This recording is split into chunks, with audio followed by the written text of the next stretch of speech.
차기 대선 후보 적합도 조사 한번 살펴보죠. 저희가 앞서서 계속해서 얘기했지만 지금 한덕수 대행의 지지율이 지난주에는 2%대를 보이는 모습이었는데 오늘로서 8.6%까지 찍으면서 이재명 전 대표 그리고 김문수 전 장관에 의해서 3위까지 올라왔습니다.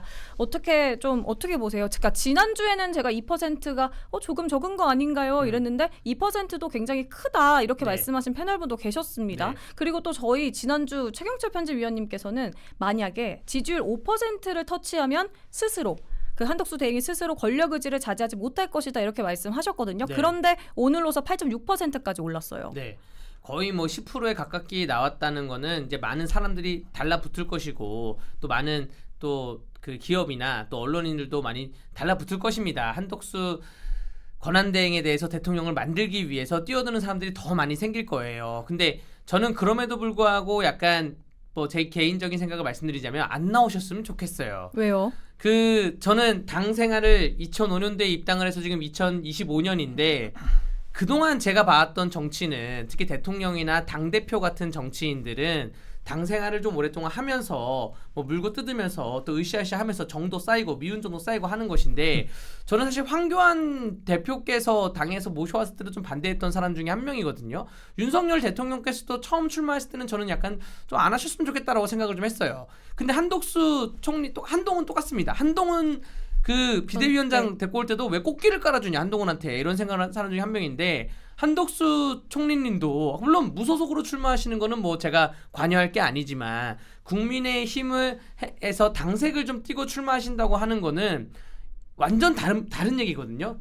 물론 총리로서 또 주미 대사로서 또 공무원으로서 경제 전문가로서 많이 훌륭히 활동을 해오셨지만 정치권에 들어온다는 거는 또 완전 다른 얘기이기 때문에 출마를 좀 안 하셨으면 좋지 않을까라는 생각이 듭니다. 그러니까 무슨 말인지 다시 정리하자면 우리 당에 훌륭한 자산들이 있습니다. 그동안 20년, 30년 동안 꿈을 키워오면서 정제된 능력을 갖고 온 사람들이 있어요. 김문수, 뭐 홍준표, 뭐 나경원 뭐 이런 분들이 있습니다. 뭐 넓게 보면 안철수까지 이런 분들을 가지고 우리 당에 있는 일적 자산을 가지고 승부를 봐야지 만약에 계속 이렇게 외부에 계신 분들을 데리고 오잖아요. 그럼 다음 지방선거, 다음 대선, 다음 총선 계속 외부 사람만 충혈하다 보면 당에서 열심히 일해온 사람들은 떠날 수밖에 없는 거예요. 실망할 네. 수밖에 없는 그러한 구조입니다. 네. 그러니까 당내 지금 있는 후보들로도 충분하니 네. 조금 양보해 줬으면 좋겠다 이런 의견이신 것 같은데 한덕수 대행께서. 양보라는 거라기보다는 이 정치권에 대한 현실을 좀 깨달았으면 좋겠어요. 많은 분들에게 그러니까 지지율이 높게 나올 수는 있죠. 지금 딱 이 분위기에서는 지지율이 딱 높게 나올 수는 있는데 많은 분들에게 현실적인 조언을 좀 얻으셨으면 좋겠다. 예. 일단 여론조사가 좀 헷갈리실 수도 있으니까 조금만 정리를 해보자면 일단 지난주 금요일 날 나왔던 여론조사가 한국갤럽 여론조사를 말씀하신 맞아요. 것 같아요. 네. 이제 여기서 2%로 최초로 차트 진입을 하신 건데 한국갤럽은 되게 특이한 방식을 채용을 하거든요. 주관식이에요. 그러니까 유권자 그 전화를 받은 응답자가 자기 육성으로 호명을 해야 그것이 반영이 되는 방식입니다. 네. 그러니까 객관식으로 누구누가 있는데 누굴 더 선호하십니까? 번호를 찍는 방식이 아니기 때문에 2%가 상당히 유의미한 수치라고 그래서 얘기를 하는 것이고요. 그래서 당시 오 시장과 공동 4위를 했습니다. 그런데 본인이 출마 의지를 밝힌 적도 없는 상황에서 공동 4위를 한 것이기 때문에 굉장히 유의미한 지표다. 또한 이제 오늘 오전에 나왔던 이제 리얼미터 ARS 조사에서 방금 말씀하신 8.6%가 나온 거예요. 이게 아마 2등, 3등 아마 이런 정도의 스코어였을 것으로 제가 기억을 합니다. 네. 그러니까 이것 역시 마찬가지로 아직 당내에서만 좀 담금질을 하고 있는 상황인데 벌써부터 이 순위권에 진입을 한다라는 것 자체가 굉장히 유의미하다라고 볼 수 그렇죠. 있는데 또 방금 20분 전에 나온 여론조사예요. 그러니까 여론조사 공정 이게 펜앤드 마이크에서 한 조사인데 지난주 대비 4.7% 포인트가 올라서 13.5% 그러니까 두 자릿수를 진입을 했고요. 네. 이게 20분 전이요. 네. 김문수 후보가 13.1%입니다. 그러니까 뒤집어진 거예요? 1위였습니다. 아. 그러니까 오늘자 20분 전 나온 여론조사에서 1위를 차지를 벌써 한 거예요. 그러니까 저도 강대규 변호사님 말씀에 전적으로 동의를 합니다. 저도 이제 자강을 해야 된다는 이야기도 지난주에 제가 수차례 이야기를 했었을 만큼 저는 당이 스스로 사람을 키워내고 당이 어떤 이념 기치를 기반으로 집권을 하는 것이 맞다라고 맞아요. 보는 입장인데 네.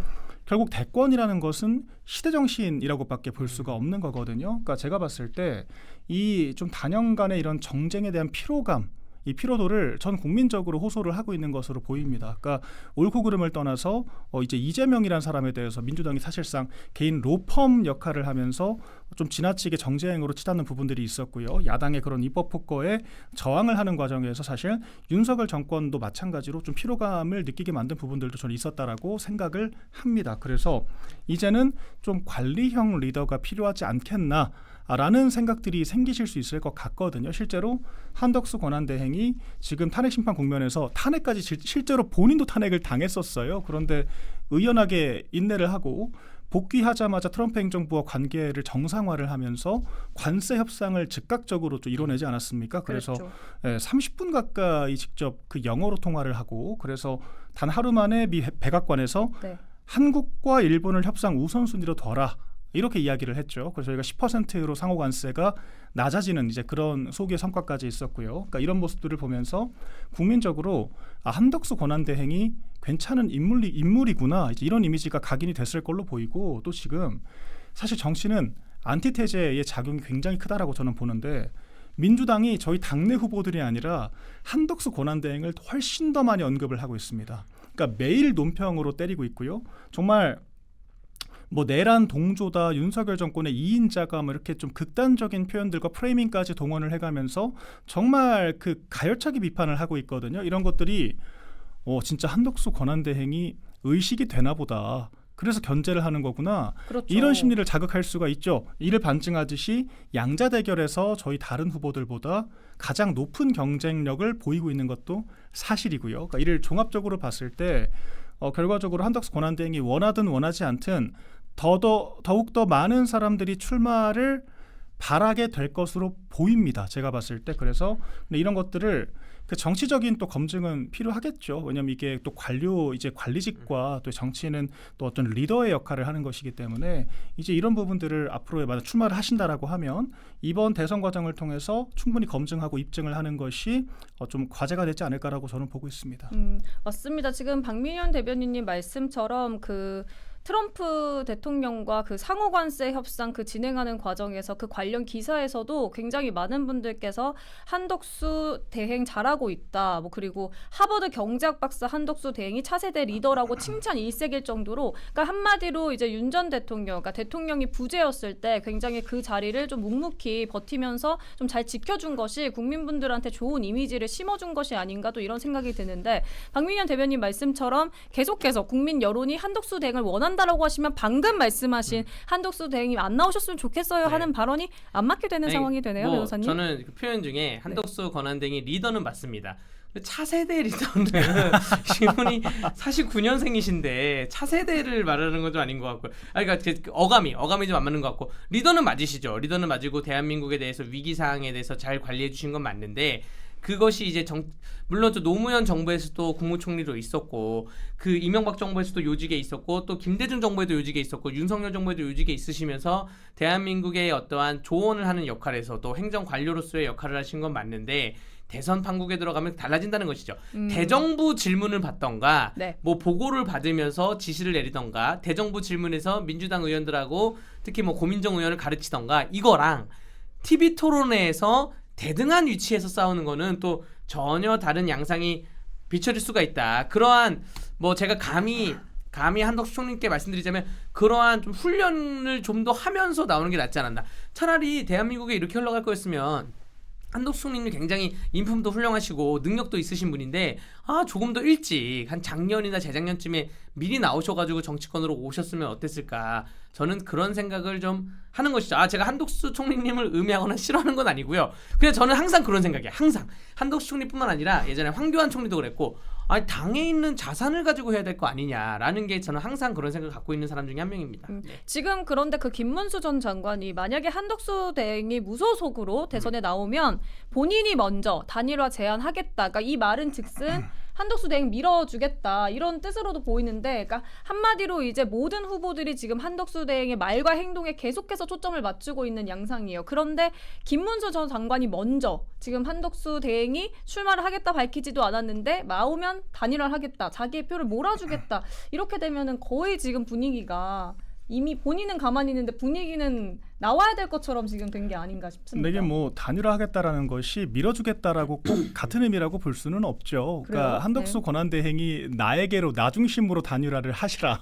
그러니까 나를 위한 마중무 역할을 하시라. 이렇게 해도 사실 해석을 할 수 있는 것이기 때문에 네. 또 약간 좀 후보로서의 결기를 보여준 표현이었다라고 생각을 하고요. 저는 어차피 우리 변호사님 말씀하신 것처럼 무소속 출마를 막을 방법은 누구도 그런 없죠. 권리가 그렇죠. 없습니다. 네. 그래서 무소속 출마를 했고 유의미한 득표를 하고 있다라고 하면은 사실 보수정당 입장에서는 정권 재창출을 위해서 단일화를 안 할 수가 없는 거죠. 그러니까 그런 논의를 할 수밖에 없는 것이고 이게 저희가 선거 모드로 가서 후보가 결정이 되면 저희 당무 우선권이란 개념이 있습니다. 그래서 후보가 당대표 역할까지 겸하게 되어 있어요. 그래서 단일화를 할지 말지조차도 후보가 전적으로 결정을 하는 것이기 때문에 후보의 그런 의사가 가장 중요한 거거든요. 그런데 만약에 후보 중에 이 한덕수 권한대행이 아무리 그 지지도가 높아도 나는 단일화 거부하겠다라고 하는 분이 있다라고 하면 이 한덕수 권한대행의 출마를 바라는 당원들의 입장에서는 좀 불편하게 생각을 할 수가 있겠죠. 그래서 이 한덕수 권한대행 출마에 대해서 어떤 입장을 보이는가 또한 우리가 이제 우리 당내 경선에서의 후보들을 선택하는 하나의 좀 기준점이 될 수 있지 않을까라는 생각이 들고요. 네. 그런 측면에서 우리 김문수 장관께서 좀 선제적으로 입장을 밝히신 게 아닌가라고 보고 있습니다. 그 한덕수 대행을 향한 견제는 사실 국힘 후보뿐만이 아니고 민주당도 지금 굉장히 견제를 하는 것 같습니다. 우선 한 대행에 대한 출마설 오늘인가요? 비판했고 그러니까 한마디로 이완규 법제처장과 함상훈 서울고법 부장판사 지명한 것 때문에 오늘 한 대행 또 직권남용과 직무유기 혐의로 공수처에 고발했잖아요. 이게 어떻게 보면은 큰 부담을 주려는 행보 아닌가 이렇게 풀이되고 있습니다. 그러니까 민주당이 겁내하는 건 그거예요. 지금 양 당의 후보들이 국민의힘 후보는 그 홍준표, 뭐 김문수 등등 후보들이 색깔이 굉장히 보수 쪽으로 강하고 민주당에 있는 이재명은 뭐 우클릭을 한다고 말을 하고 있지만 결과적으로는 뭐 기본소득제를 하겠다라는 것이잖아요. 근데 한덕수 총리님이 나오신다고 하면 아까 말씀드렸다시피 한덕수 총리가 김대중 정부, 노무현 정부, 이명박 정부, 윤석열 정부에 다 두루두루 기용된 분이기 때문에 네. 이분이 뭐 그 경제 관료로서 보수적인 성향을 띠고 있지만 또 일부 사안에 대해서는 중도적인 시각, 또 어떻게 보면 진보적인 시각을 갖고 있단 말이에요. 그래서 국민들이 일도 양단의 양극 체제에 피로감을 느낀 국민들이 중도 후보를 찾고 있는데 네. 그 중에 하나가 한덕수가 될 수도 있다라는 그러한 그걸 막기 위해서 민주당이 뭐 고소고발을 하는 것이고요. 그리고 한덕수 총리님이 그동안 인사청문회를 굉장히 많이 거쳐온 분이에요. 많이 거치면서 큰 문제가 없었습니다.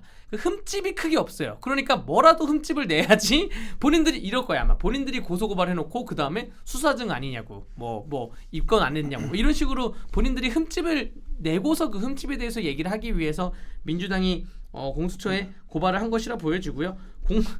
여러분들 잘 아시겠지만 공수처에 고발을 해서는 될 것도 안 됩니다. 네.